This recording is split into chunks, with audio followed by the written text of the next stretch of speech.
My fellow Americans, how much worse can it get? I know how disappointed you feel because the vast majority of the media has said nothing of substance. This is painful, and it will be for a long time. But I want you to remember this. The change only happens when ordinary people get involved. It will not be a peaceful change. To quote the great Leonard Cohen, it will be a usurpation. And to all who are watching this, Democrats or Republicans, whether you are young or whether you're young at heart, I won't stop. Those who ignore these elemental existential facts are traitors, and the usurper will live in infamy. May God bless you, and may God bless the United States of America. Change only happens. Good evening, everyone, and welcome to another episode of The Discourse.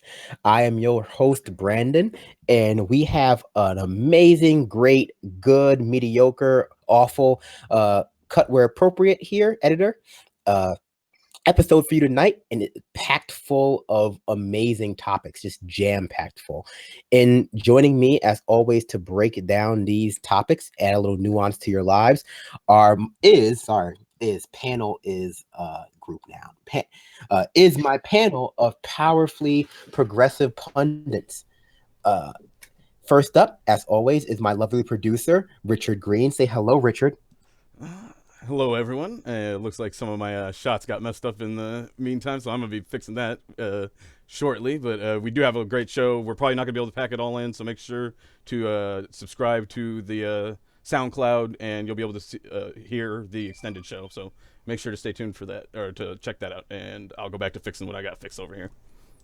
Absolutely. The SoundCloud link should be in the description below, so once we're off of here live, you'll be able to pick up where we left off there. Also joining me, as always, is my Socratic life partner, Adair Schmidt. Say hello. One sec, my computer just decided it's gonna now mess up, so hold on 1 second. I'm gonna set this to midnight. Okay, so we're good. Yeah, what's up, folks? I'm here bringing all the black rage that I can muster in my 6-foot frame because white people have pissed me off for an entire week. So what's good, everybody? Stay tuned. I'm gonna holler at y'all. It'll be fun.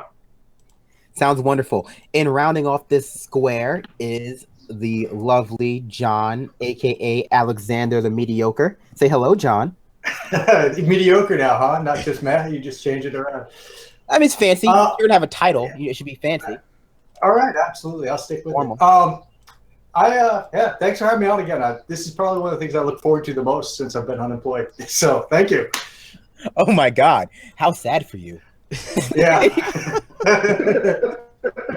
Well, I just miss you guys. No, it's fine. It's fine. I get that a lot. Anyway, so to start off this show, and I don't care if answering the question I'm going to ask takes the entire first hour of the show, because I want to break it down. So the question that I pose to everyone here, because I've heard, I've heard this. I heard this being posited, right, by some people, straw man right there, but it's a good framing.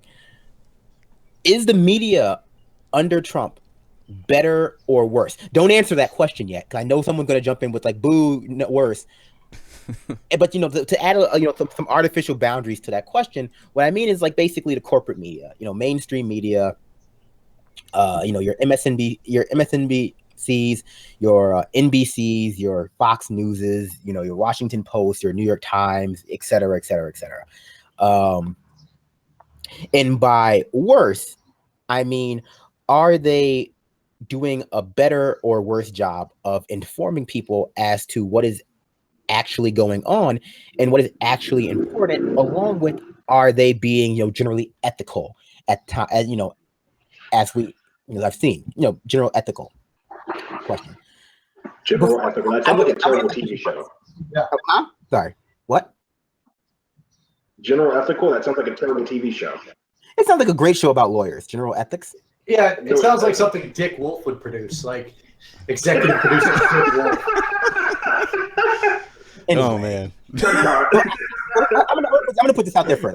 Yeah, let's get... I think that the media is pretty much exactly the same as it's been for the past 20 years. It's just that Trump is kind of acting as he's acting in a lot of ways, as this like revealing factor. Like he reveals a lot of the flaws in the system and shines a light on them. and just based on who he is. And I think in a lot of ways, Trump is corporate media's kryptonite. I think they proved that during the primary, and they continue to prove that. But I'll open up that question, so feel free. No, well, I just want to say worse for many reasons. So anyone else can answer now and All right. give it. No, give us some of the reasons. Give us some of the reasons. Like, don't just say worse for many reasons. Like, Well, all right. First off, You're getting ready, hyped up and stuff. Man. I dare you go first. Come on, man. No, it's okay. John, rather go ahead, please. I want to hear what you have to say. So one of the reasons why I think that's worse. I mean, I agree with you that Trump has ripped the mask off, but I don't think that Trump has ripped the mask off for media. I think that Trump has ripped the mask off for American policy.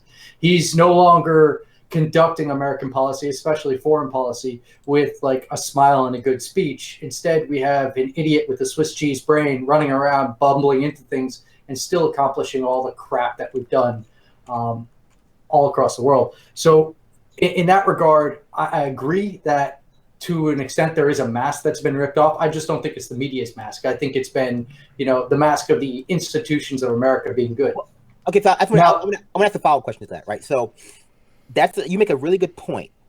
And so my question would be, if Trump is ripping off this mask that America has been allowed to put on, at least for America, right? Like I think that the mask has been ripped off for the rest of the world a long time ago, like under Bush. I think this idea that Trump is what is making America an embarrassment, and before he wasn't, like, America was an embarrassment, is a bit of a it shows a lack of being able to think outside of America, or historical context. Period. But yeah, so my question would be, do you think the media is doing a good job of revealing the fact that he's actually ripped this mask off? In a way, but also in the way that they're covering it and the way that they're going about doing it is completely inept as well. I mean, like, you look at a lot of the stories that we're getting now, and I'm looking at the Washington Post and the New York Times especially. How many stories a day do you think that we get from anonymous sources? Last week I looked at it, was just having this conversation with someone, and it came up with 9 from CNN and 11 from New York Times in one day, all based on anonymous, undeclared officials. Now, under any other place, this wouldn't be like the headline news. Under any other president, this wouldn't be the headline news. It wouldn't be anonymous officials say this, anonymous officials say that, which is basically amounting to gossip at this point. But now that is the news of the day. And as we saw with, the Manchester bombing, because of those anonymous officials, the UK is now no longer sharing information with us regarding the investigation in the Manchester bombing.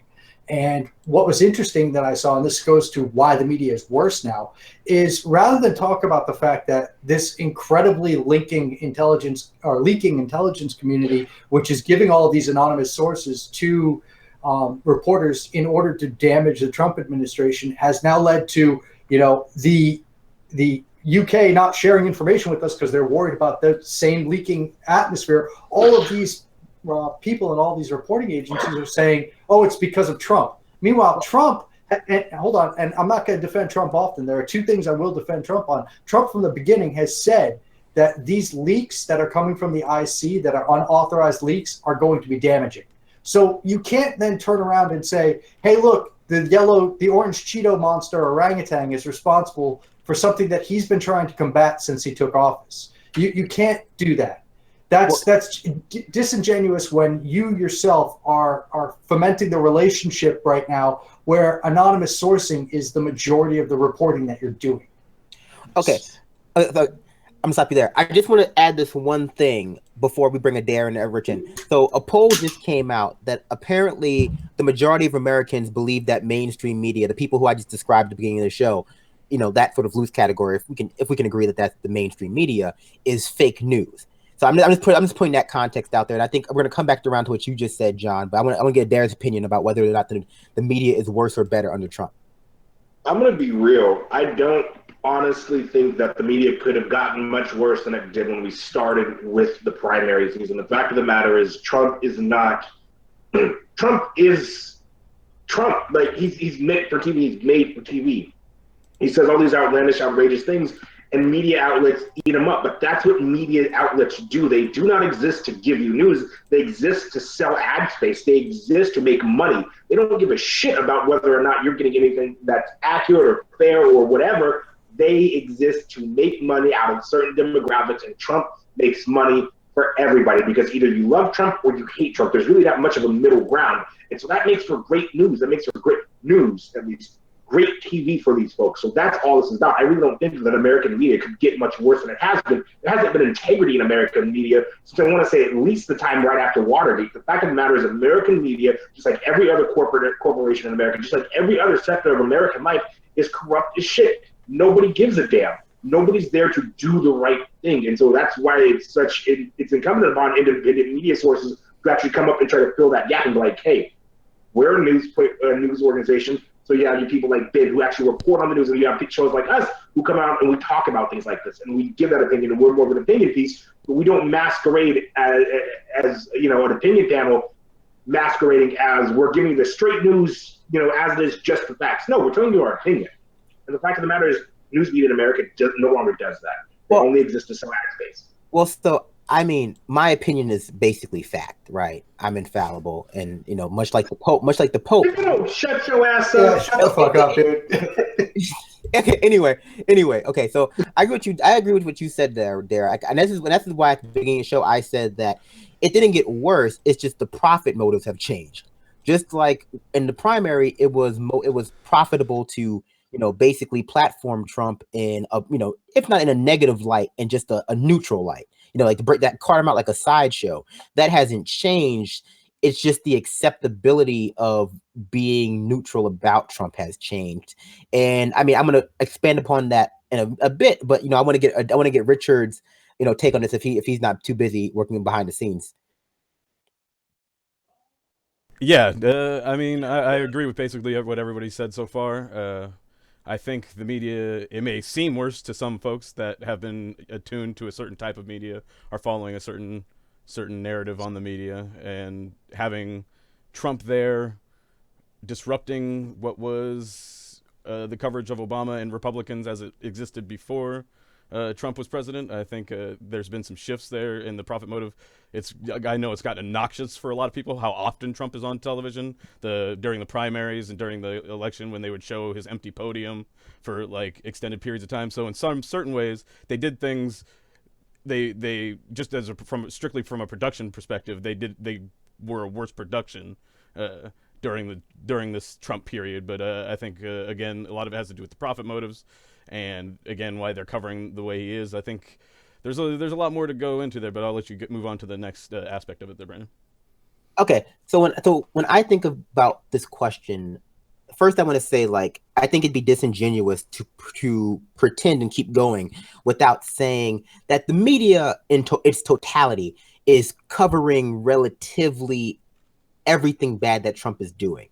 Right. I think that, like, if you go to basically any site over, New York Times, Washington Post, you'll find, the list of his executive orders and why they're problematic. You'll find a list of some of his, the problem with his judicial choices and what's wrong with SCOTUS, stuff like that. I think that, that's. I have a but there. I would say, but I'm talking about what is being prioritized. And what is really being pushed in the mainstream? But you can push back for I got you can push back on your Brandon. You can push on your that. Why don't you guys save that for the after show? We do every time. Go ahead. We spoon. You can catch it on the SoundCloud, so make sure you go there. But anyway, go ahead. Yeah, exactly. Listen to Brandon and I deep spooning. Anyway, so what I was saying was that the but is, it's not a matter of that they're not covering his negative aspects, because they are. And I actually do appreciate that now. But the problem is of the framing. Like, when they're talking about Trump killing a lot of the Obama executive orders with his own executive orders, the way that they frame it is that these executive orders have always been in place, when in reality, some of them haven't even taken place because Obama didn't want to do them early on in his term. And then the other way they frame it, like foreign policy and wars, they don't actually give an accurate framing of the Obama administration's follies in that regard. So go on. I'm going to stop you there, because that is exactly what I was going to say, right? So there are three things I think about when I think of when I think about this question. The first is the Russia thing. And I call it the Russia thing, but because over the life cycle of this Russia thing, it has transformed and and evolved and devolved. It's gone from like the Russia is, it's always been vague, right? So the idea that Russia hacked the election is such a vague thing, such a vague, even if it were true, it's a very vague thing to say, right? So like what part of the election did they hack? Did they what does that mean exactly? That narrative is very vague. And of course that has now changed to Russia influenced the election, another very vague term that could essentially mean everything. The people who seem to be doing the investigation seem to be running away from it a little bit. That's one aspect of it. We can talk about that in a second. The second aspect is the aspect that you brought up, John, which is I think it was Eve Pacer. I can't pronounce her name, and I don't know the phonetic whatever of it about in Vice, what she described. She didn't really go into the totality of it, but liberal fake news, right? Which is essentially liberals identifying very banal things or very banal things that Trump is doing that are not different from things that Obama did or that are not really out of the ordinary, but blowing them out of proportion. And the example that she gave was the FCC case against Steve Colbert, which was, completely run of the mill. But this can, this applies to a lot of things. This applies to Saudi Arabia. The Saudi Arabia arms deal, which was an Obama administration thing. Staffing. This applies. Yeah. This also applies to, as John brought up, this trend of the Obama era regulation being rolled back by Trump, which a lot of there's a new rule here, Bill Maher, new rule. If it wasn't in place under Obama for at least a year, at least 18 months to a year, it's not an Obama era regulation. If he signed it in October of 2016 to go into effect January 23rd of 2017, that's not an Obama era regulation. That's a political power play. It's a smart one, but it's not that's not an Obama era regulation. And we can talk about other examples of this liberal fake news, like this sort of banal, like the White House website going down and being edited, attorney generals being fired, staff changing, things that just happen.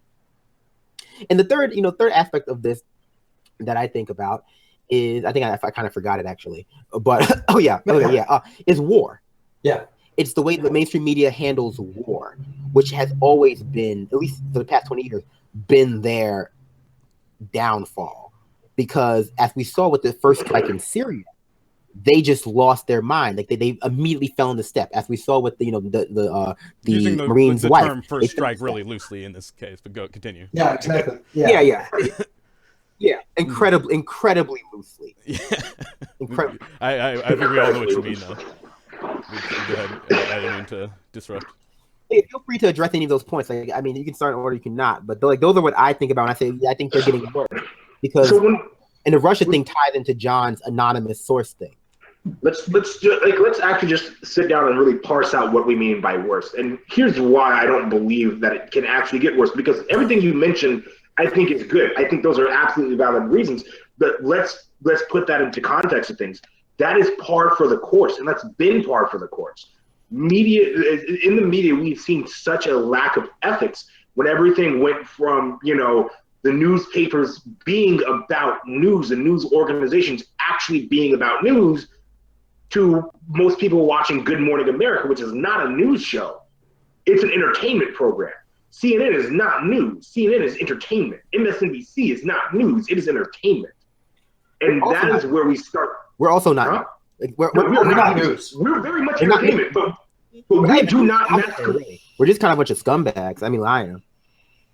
We don't masquerade as a news program. And that's the biggest difference between us and people like on CNN and MSNBC and quote unquote Fox News. We do, except, when they get called on in lawsuits, because Fox News has said, well, we're not actually a news corporation. And that's that's the intrinsic difference there, is these are not actual news corporations. They are media outlets. And so we don't have news in this country.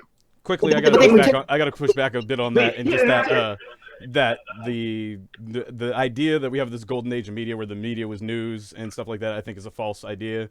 We go back to Pulitzer, the namesake of the Pulitzer Prize. He made a lot of his fortune in yellow journalism.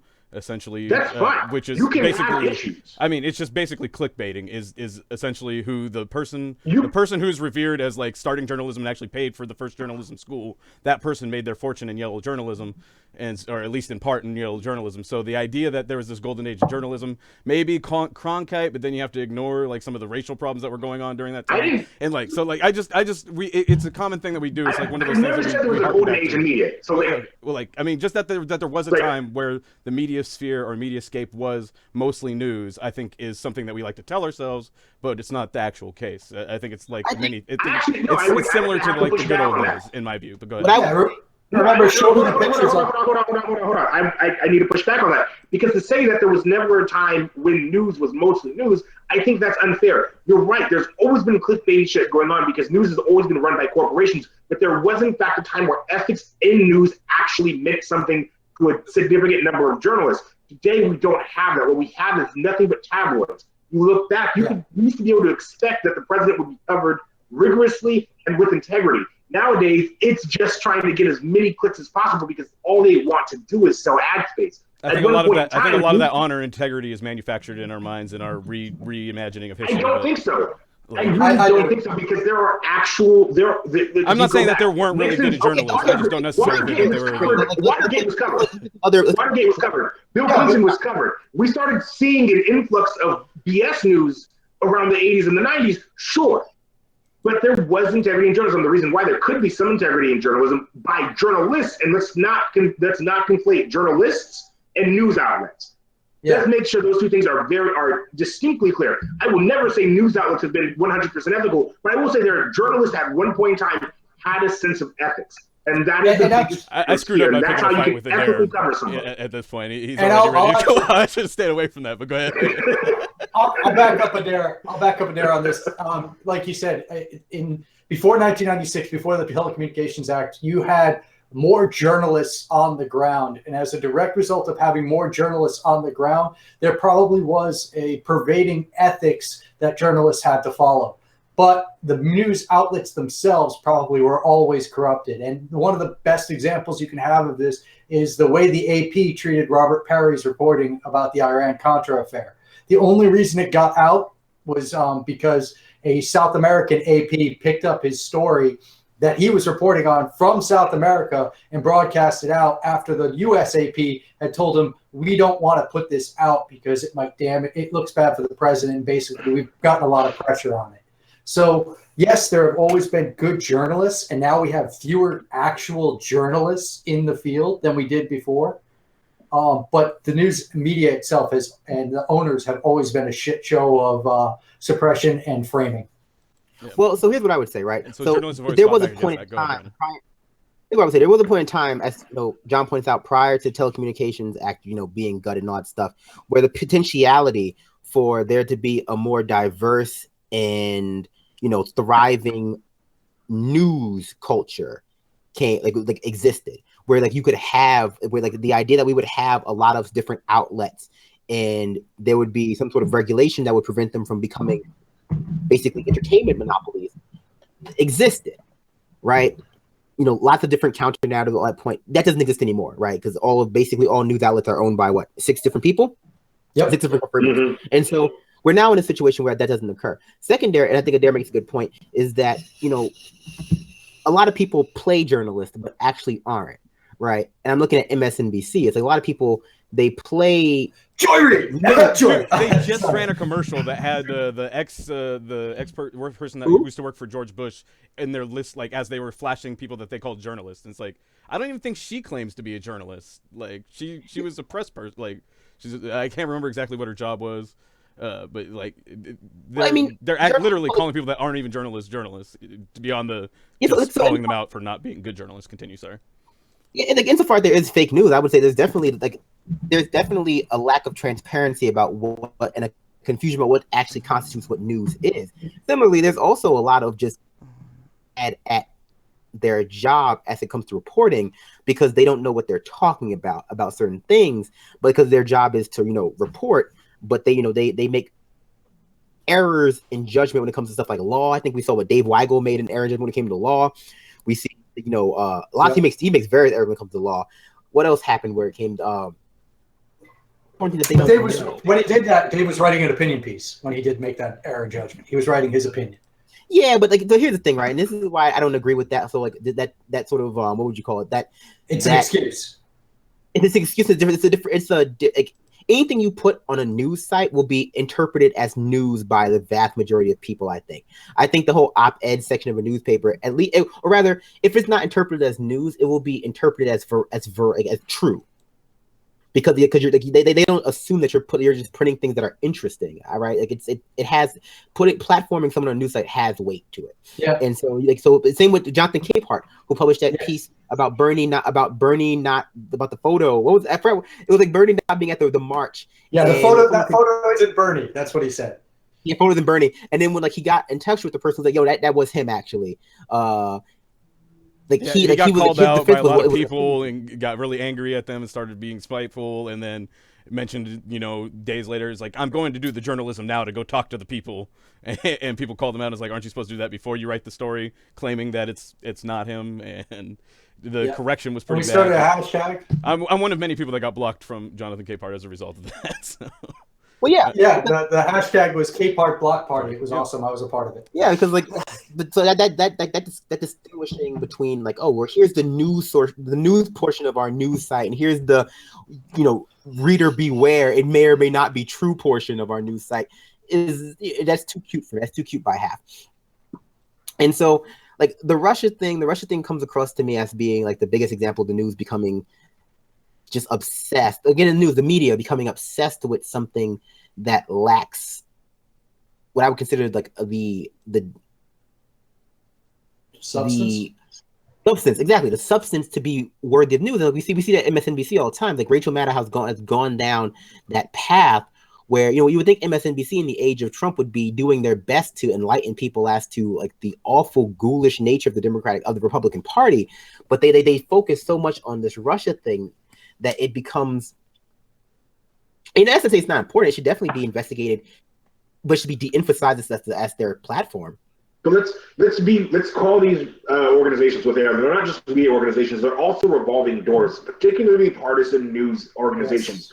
Yes. MSNBC and Fox News in particular are revolving doors to the Democratic and Republican Party, respectively. So MSNBC is not going to be doing anything that's out of line with what the Democratic Party is wanting them to do. The Democratic Party line right now is just hold Trump to Russia, make Trump seem like a foreign agent, and if we can make him seem like a foreign agent, if we can accuse him of treason, then by association, all the Republicans are also treasonous, right?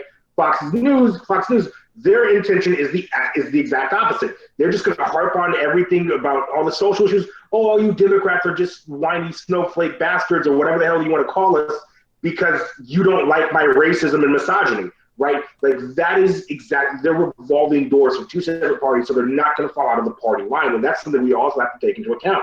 These are the media wings of political operations. These are the owners of these stations give millions and millions and millions of dollars to the candidates and political parties that they feel represents them best, and therefore the news coverage on their news sites and shows are going to reflect that. There has to be a hard division of news media and politics. You can cover politics, and if you cover politics, you cannot give money to politicians or political organizations, because then that muddies the water and that shows a distinct interest in getting out one narrative versus the truth. And the perfect example of like when that is bipartisan is Comcast and net neutrality. I mean, Comcast has no coverage of net neutrality right now, and we're about to have it rolled back. They didn't have any coverage about, TPP. In fact, when Ed Schultz was talking TPP, he was fired.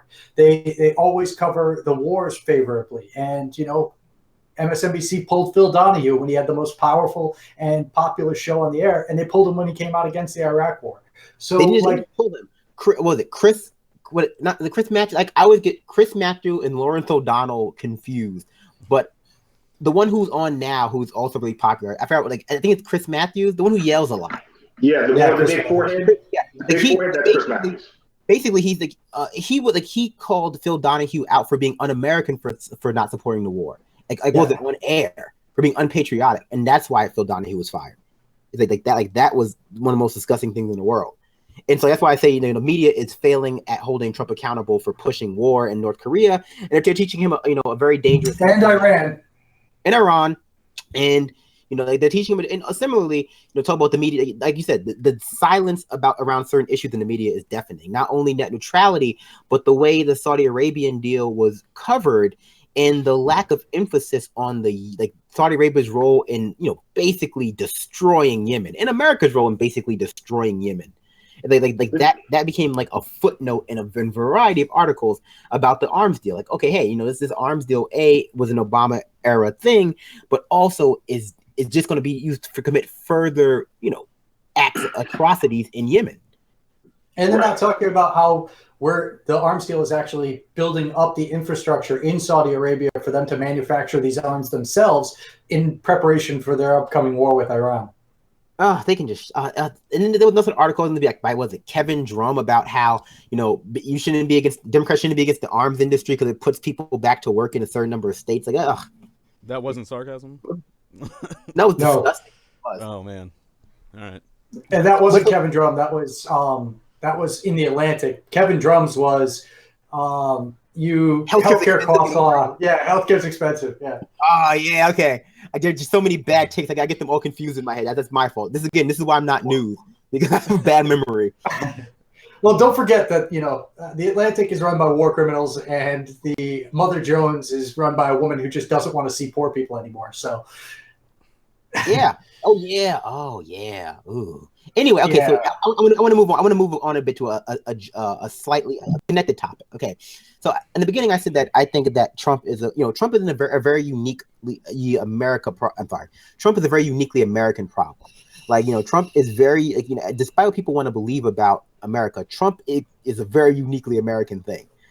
And in that way, his rise to power was facilitated by the fact that he appeals to the worst things about America at its core, but in a lot of ways, it's being played off as though he is an anomaly. And I add that little foundation because the question now becomes: Trump is so scandalous that a lot of the things he's actually getting through are going underappreciated. And of course, he's been a bit of a he's been a bit of a mess legislatively. I think that that's relatively okay. Like, the legislation that he wanted to pass, the Muslim ban, the repeal and replace stuff, that's been cut. That's been stopped. When it comes to executive orders, like we mentioned earlier, and SCOTUS stuff, he's been very, very successful. To more or less is, I think, a decent term, but that really doesn't get as much play as it probably should, because the scandals just, again, appeal to that clickbait nature of the news. Yeah, and everything that he does is covered in such a negative light that when he does something good, like defund the drugs it's immediately a huge negative and portrayed as such. But I think a lot of the stuff we're seeing from Trump is not, and legislatively that's going to be successful, it's not flashy, but it is insidious. And it's stuff that the GOP has been wanting and has been on their Christmas wish list for a long time. That's such a good point, right? So let's talk about his budget, his budget thing. Despite it being incredibly mathematically impossible, apparently, according to Stiglitz. It's very GOP. It's rob from the poor, give to the rich, defund the social safety net, give to the rich. Like that's the GOP thing, and we should never forget that. So go ahead. Over to you. There for you. So I was going to let you go. Yeah. I was just gonna say, the estate tax. Bernie grilled Mulvaney pretty good on that in open session, asking him about why is it that you think you need to cut Medicaid and give the Walton family $57 billion tax cut, and basically it was mostly a scramble from Mulvaney, but it was it's absurd. But that is repealing the estate tax isn't something that Trump came up with.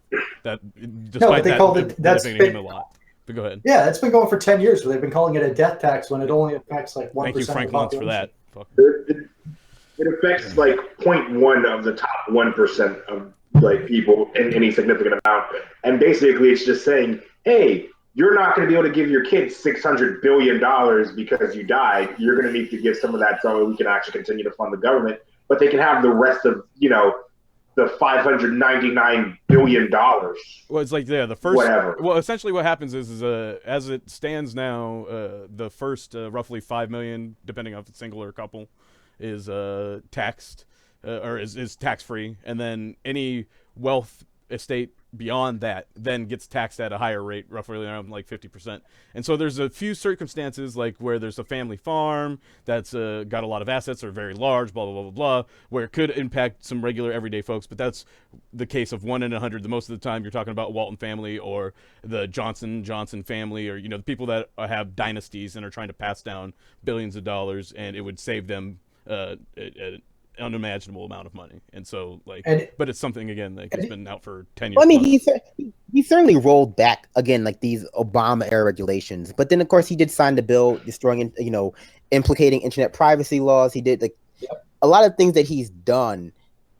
That, like, it's not that they're not reported. It's just that they sort of fall to the wayside to support this Russia narrative, which has like this grand Russia conspiracy, which takes over, you know, the news spotlight, and B, to support this, like, because they sort of like his successes, whether they be successes from the, you know, the general, hey, well, this isn't so bad for America successes like defunding the drug czar, or successes from the establishment perspective, are kind of washed away to support this kind of narrative that exists out there, that he's just some sort of bumbling fool and he's failing at everything. And that's a narrative I disagree with for two reasons. A, because it obscures, well, for two reasons that obscures two different things, rather.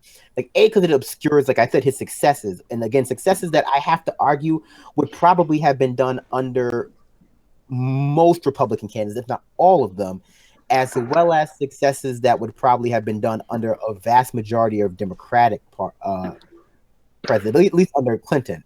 Right. Yeah. I think that's an important point that gets lost, is that this stuff would have been pushed by basically anybody that would have been in there. But go ahead. Other than maybe his band. He definitely empowered the ICE in a way that is not, you know, would not have been happening under immigration is the ICE one place. Clinton, I honestly think Clinton might have went along that route. Is, again, we have to look back to Obama. He had, you know, a lot of communities are calling him the deporter in chief. Yeah. He deported more people than any other president. I don't care if you say that, you know, turnaways at the border or deportation. That's a deportation is a deportation.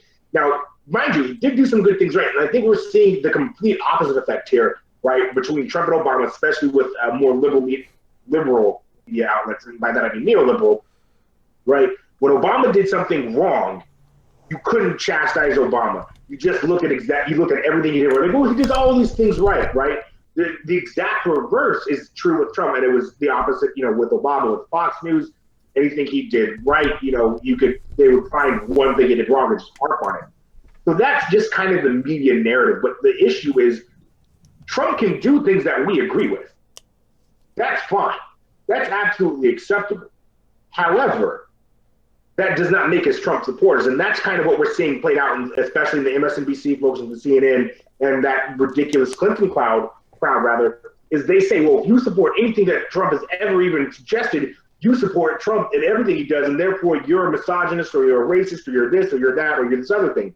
And the fact of the matter is, he and Clinton are the same damn person. Trump just says the things Clinton says in private. Well, that's all it is. So here's why I'll say that. Okay, so let me just finish. And less eloquently. Oh yeah, well, let me just finish my one statement. I was gonna say, yeah, not only does treating Trump like this bumbling fool who gets nothing wrong, who's just like the tool of Putin, obscure the fact that he is, you know, in a lot of ways sending America back, you know, environmentally, internet wise, all these other things, you know, all the other things. But it also obscures like the larger point that there are these mechanisms in place behind him, and largely Trump is just a rubber stamp for a lot of this stuff that Ryan is trying to do. And in being that rubber stamp and being the face of this legislation, at least in a lot of ways, it does kind of healing to some people. Like, you know, a lot of what gets done is Ryan basically runs the country, which is a frightening thing. Ryan and the people are putting the executive action in front of Trump, but Trump's general buffoonery and the way he assaults people's sensibilities, it does color the legislation despite it not really being of his own creation. But go ahead, John. I'm sorry. Well, the only thing I was going to say with Trump is that, like, with Obama, you got the feeling that he was sitting in these meetings, he was making decisions, and he was actually involved and paying attention. With Trump, you just get the feeling that, if Bannon puts something in front of him, one day he's going to sign it, and if Reince Priebus puts something in front of him the next day, he's going to sign that. And he doesn't really care about this. He's in over his head, and so you get that whole idea of Ryan running the country because the only ideas and the only things that the Republican Party has had in place and established is this think tank Ryan agenda of Randian philosophy driven, basically austerity on steroids to benefit the rich. And so, it goes back to the Reagan economics and the trickle down theory of we're going to cut taxes for the wealthy and they're going to, well, we know for 40 years they're not going to create jobs, but they're going to give us a lot of money so that we keep doing these policies. So that's the stuff that was already in place when Trump took office, and that's the stuff we're seeing being put in now. Well, I see, and I agree with you. And that's why I guess my point is this: like, all of the government has been reduced. All of the government's failures have been reduced down to Trump, even though we know that he is this bumbling, he is personally incompetent, right? So things that are being done by him are not really being done by him. They're being put in front of him and he's signing them because, someone's whispering in his ear, like, if you just sign this, people will like you. People will think you're, a strong president. Yeah, like the conversation he had with the King of Saudi Arabia. He had a 5-minute conversation with the King of Saudi Arabia, who is himself mentally feeble, and he changes his policy and even his talking points on Saudi Arabia. He had a 5-minute conversation with the Chinese and changed his whole position. Whenever someone talks to him, he's immediately going to change and go that direction. So, go ahead. Sorry. So I was going to say, that's why I'm backing up your point, where all the stuff that's happening is just happening as a direct result of an agenda that was already in place when he took office. Well, so the failure here becomes the inability of people to bridge that gap, right? And say Trump is just a sock puppet, not a sock puppet for Putin, but a sock puppet for, specifically people like Bannon and Bannon, white supremacist agenda, Ryan's neo-feudal corporate fiefdom agenda, things that have been going on for the past 20 or 30 years are now getting this, they're just getting Trump washed. And, of course, it's easy to resist Trump, but at the end of the day, he's actually just a rubber stamp. And like I said, a lot of these things that people consider that he's rolling back during the Obama era didn't exist during the Obama era. They just did not exist. And a lot of things that are being pushed forth now, whether it be the AHCA or this new budget, are things that would have happened regardless. And it behooves the Democrats to actually try to, if they were being legitimate, or not legitimate, if they were being smart, actually try to tie the GOP to these things and not just pretend like they're Trump. But anytime you hear, people talk about a leader of a country being bumbling or insane or crazy or any of these reductionist terms, they're just erasing the larger mechanisms that exist behind them that are making these terms. So I just want to shift the conversation. Sorry for coughing, I'm a bit sick. Last week we had a conversation about Pence being worse, right? And that was my larger point there. Because if we're going to be judging the validity of these policies by the by the person who's rubber stamping them, even if you think Pence is incompetent legislatively, which his record in Indiana might indicate, he is a much more palatable rubber stamp. He is a much more he has the ear and the belief of the Freedom Caucus, who doesn't like Trump because apparently he's not brutal enough. But and not only that, Pence is a religious zealot, and he is a war hawk. He's a Christian fundamentalist. All right, go ahead. I was just going to say. That's why I think. I was just going to say that they need Trump. They desperately need Democrats and Republicans need Trump to be the face for all of this stuff because they want everybody to go back to sleep after Trump's gone. They want to wear everybody out, get all the energy out, get all the outrage out, and be happy to settle with Pence versus Tim Kaine or some sort of some variation of that, and go back to the game that they were playing, trying to sell us the agenda from their corporate sponsor, their corporate billionaire sponsors. That's what they need from us, and they need from Trump. And so they're gonna do anything and everything they can. And it seems like there's no shame. They genuinely believe that there's no way enough of us will catch on to do anything about it. But go ahead. Well, the media, since Trump has been taken office, has been on the slow road to normalizing Pence, right? Bill Maher and David Frum were normalizing Pence the other day. I think there was an article in BuzzFeed about how Pence is starting to look more attractive. And, the smarter people out there, know about Pence. They know he's a religious fundamentalist. They know he makes like awkward statements about horses, which there's no way Pence would never get away. Like Pence is much worse than Trump. It's just he doesn't talk about how he's much worse. It's like he's much more palatable. He's much more genial. He may be polite. Crazy. He's just an old white politician. People. No, he's way worse. He's evil, dude. Yeah, when I say he's very disturbed. Sorry. No, I'm not arguing that he's not worse. What I'm saying is, when I say he's an old white politician, that's all people see. And that's all they need to feel in this patriarchal white supremacist country. That's all they need to see. Is if there's an old white man in charge, they see their conservative grandpa, I think exactly. They don't see the actual threat that he is. And not the I think even more than one, being the nice old and one. white, I think the church going. He's also polite. Yeah. Exactly.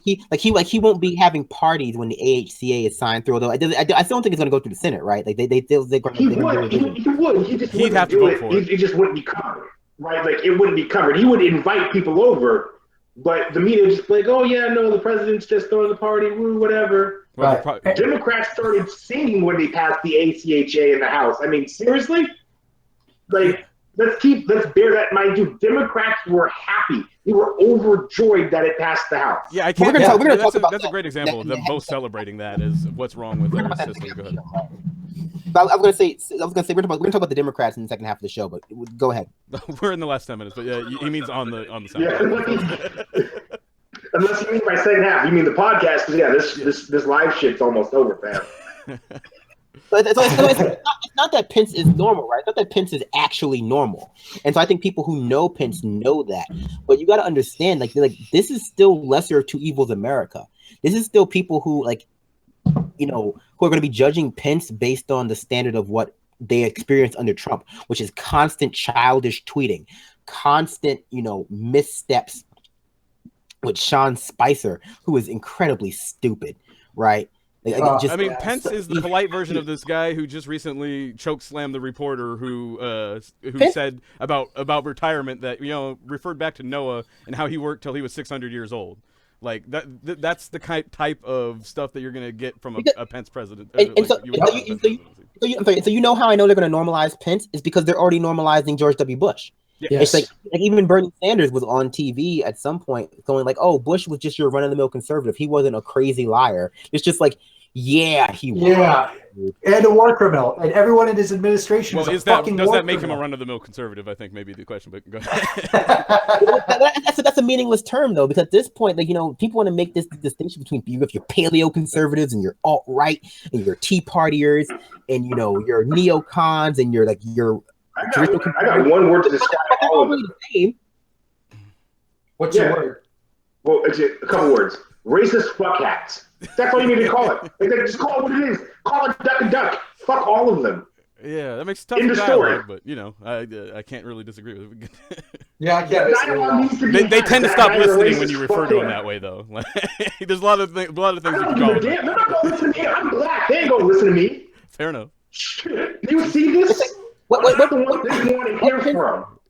Pence represents to me is something that's incredibly scary, and that's the submission of the now inflamed liberal class, right? Yes. Like the now inflamed mainstream media. I wish to God the mainstream media that's now inflamed would would put that work towards single payer healthcare, because as Jeff Stein reported in Vox, the Democrats still don't know if they're going to be promoting Russia for 2018 or single payer healthcare for 2018, because they just can't decide whether or not the single payer healthcare is a winning topic versus Russia. And it's like, really, can you not?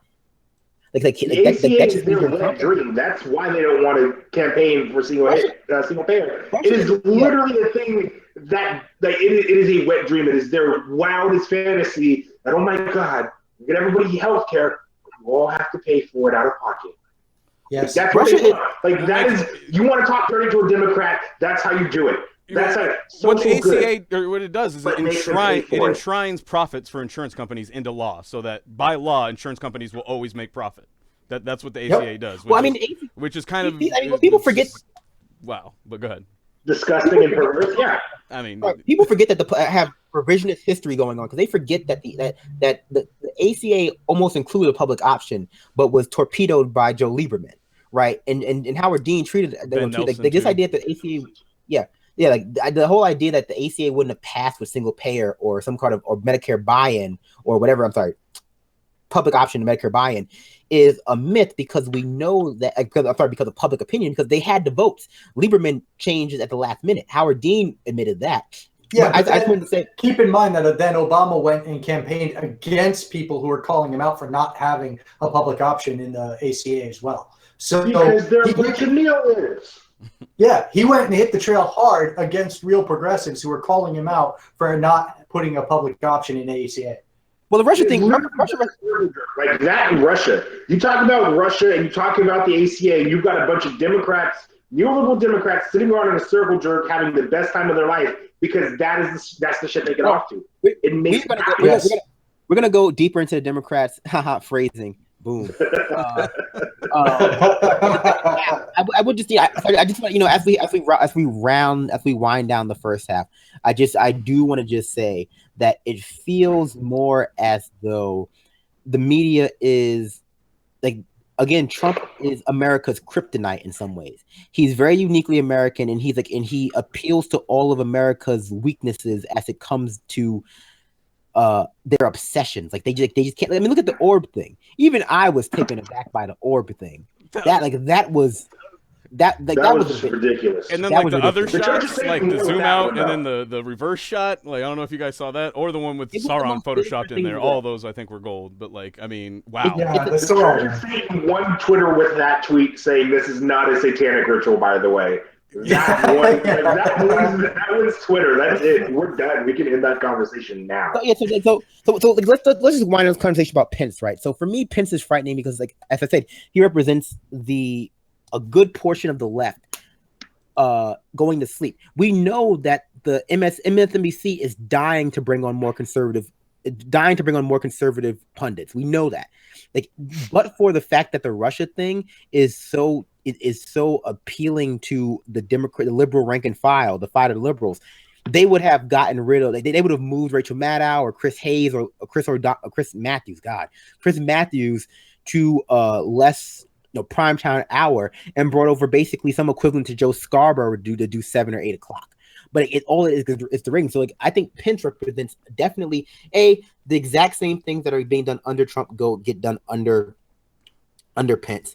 But he's still just rubber stamped for neoliberals in the Senate. He's still just rubber stamped for Paul Ryan, but he's also more used to maneuvering in this government space. He knows how to make friends. He knows how not to upset these agencies. Let's be honest, Trump is also upsetting with these executive orders that have very little mandate and have like very little time. Like he's also upsetting the TSA and these agencies that are in charge of actually acting out these executive orders. Yeah. We know that when he's time, so I just want to say quickly, you make sure to check out the SoundCloud to catch more.